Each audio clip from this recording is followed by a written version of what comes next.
Hi, and welcome to my channel. This video is an introduction to Excel for beginners.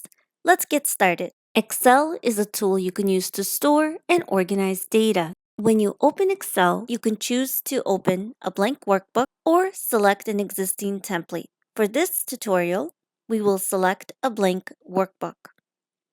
You will now see a spreadsheet. The top banner contains tabs. For example, File, Home, Insert, and so on. When you click on each tab, you will see what is called a ribbon. Each section within the ribbon is called a group. The group is named after the functionalities it contains. For example, the font group contains functionalities related to the font of the text. And if there are additional functionalities, you will see an arrow in the corner. Click on it to reveal a pop-up of additional functionalities. Click Cancel to close. Excel is made up of columns and rows. The columns are labeled by letters and rows are labeled by numbers. Each box is referred to as a cell.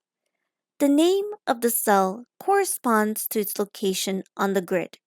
For example, this cell's name is D5. We will begin by inputting some data, and this will allow us to get introduced to the functionalities under the Home tab. We will be creating a grocery store shopping list. To input data into a cell, simply click into the cell and type. Type date. To get to the next cell, click into it or press Tab on your keyboard. You can also use the arrow keys on your keyboard to move from up, down, left, and right. Type category, product, and price. To select the headers, click into the date cell and drag it all the way to price. We will now make the headers bold by clicking on B. You could change the font of the headers by clicking on the font dropdown. Use the scroll bar to move up and down. Click to select Veranda. Click into the font size dropdown to change the size of the font. We will choose size 12.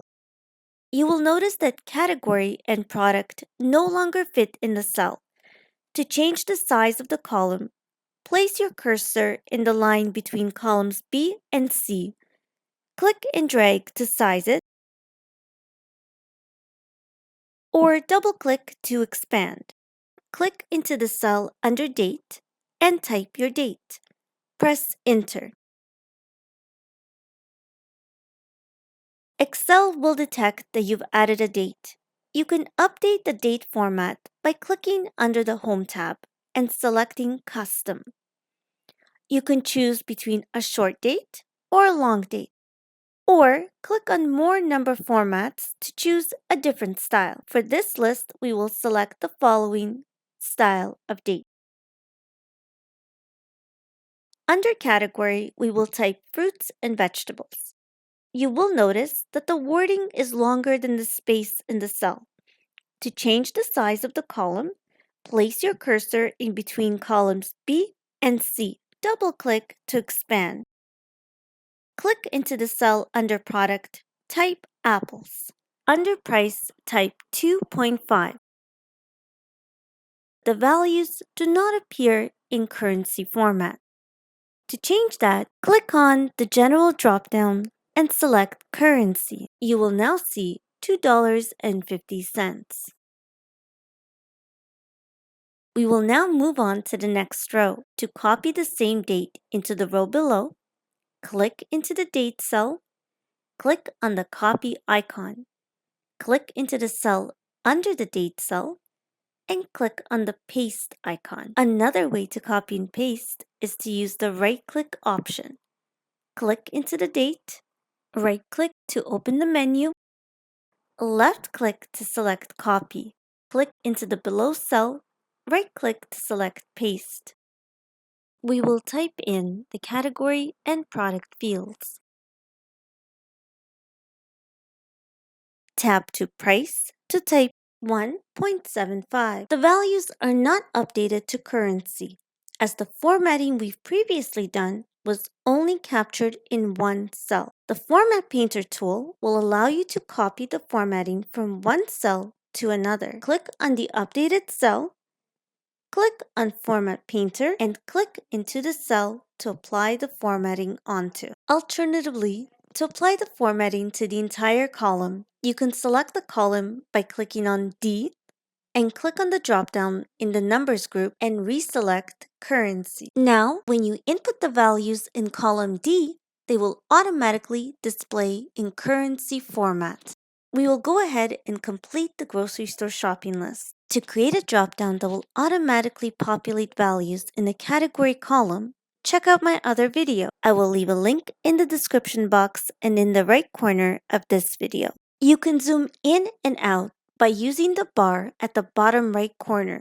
Click and drag to the right to zoom in and to the left to zoom out. You'll notice that as you scroll down the list, the headers disappear. To ensure that the headers always stay on top as your list gets longer, we will use freeze panes. Select the row below the header by clicking onto row 2. Click on the View tab, click on Freeze Panes, and select Freeze Panes. Now, our headers will always remain on top. Now that your data is inputted, we can use Excel to calculate, organize, and visualize data. Let's go ahead and do that. Conditional formatting allows you to highlight data based on selected criteria. For example, to highlight duplicate values under the product category, click on top of column C to highlight the product column.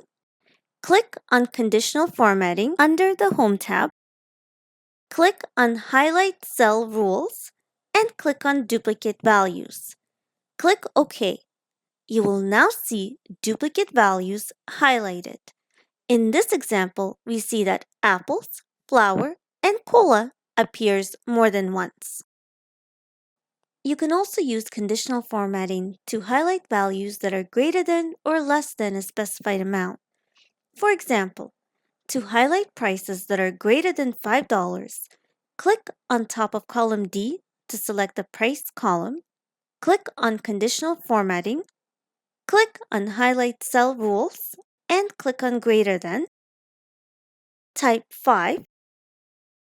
For contrast, you can change the color by clicking on the drop-down and click OK. The price heading also changed. To remove the conditional formatting, click on the price cell, click on Conditional Formatting, click on Clear Rules, and click on Clear Rules from selected cells. To sort the category column alphabetically, click on B to select the category column. Click on Sort and Filter. Select Sort A to Z. Select Expand the selection. And click on Sort to ensure that all of the corresponding rows are sorted alphabetically. You can also filter data under each header. To filter data, click on one of the headings and click on Sort and Filter. Select Filter. You will now see an arrow next to each header. Click on the arrow next to Category to filter based on what has been inputted under the header. For example, you can choose to only display dairy by clicking into the Select All checkbox and then clicking on Dairy. Click OK. Our grocery shopping list now shows only the dairy items. To undo, click on the arrow next to Category and click on Clear Filter from Category. Excel can be used to evaluate values. For example, we will calculate the average price and identify the highest and lowest price. To calculate the average price, click into the cell where the calculation is to take place. Click on the arrow next to Auto Sum. Select Average. Click into the formula box, delete the value inside the bracket. Click on column D to select the price column. Press Enter on your keyboard. You will now see that our average price is $4.25. To calculate the highest price, click into the cell where the calculation is to take place. Click on the arrow next to Auto Sum. Select Max. Click into the formula box, delete the value inside the bracket and click on the price column. Press Enter on your keyboard. Our highest price is $7.98. To calculate the lowest price, click into the cell where the calculation is to take place. Click on the arrow next to Auto Sum. Select Min. Click into the formula box, delete the value inside the bracket, and click on the price column. Press Enter on your keyboard.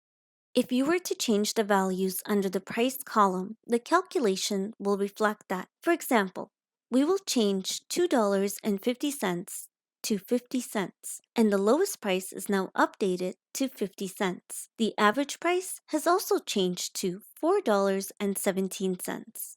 Now that we've covered most of the tools under the Home tab, we will go ahead and remove the filter to demonstrate another way to add the filter and sort functionalities, and that is by creating an automated table. This will allow us to get introduced to the functionalities under the Insert tab. To remove the filter, click on one of the headers, click on Sort and Filter, and click on Filter. Click on the Insert tab and click on Table. You can also press and hold Ctrl-T as a shortcut. Excel will detect your range. Leave My Tables has headers checked and click OK. You will now see your data converted. The headers will have the arrow next to them to filter and sort. You can also add a slicer, which functions as the filter but with buttons. Click inside your table. Click on Slicer under the Insert tab. You will see a pop-up that displays all of the headers which you can filter. For this example, we will select to filter by category. Click on Category and click OK. You will now see the category options displayed as buttons. If you click on the dairy button, the table will only display the dairy items. To remove the filter, click on the red X on the top right corner of the slicer. If you add a new line item with a new category, you will see that the slicer will also display it.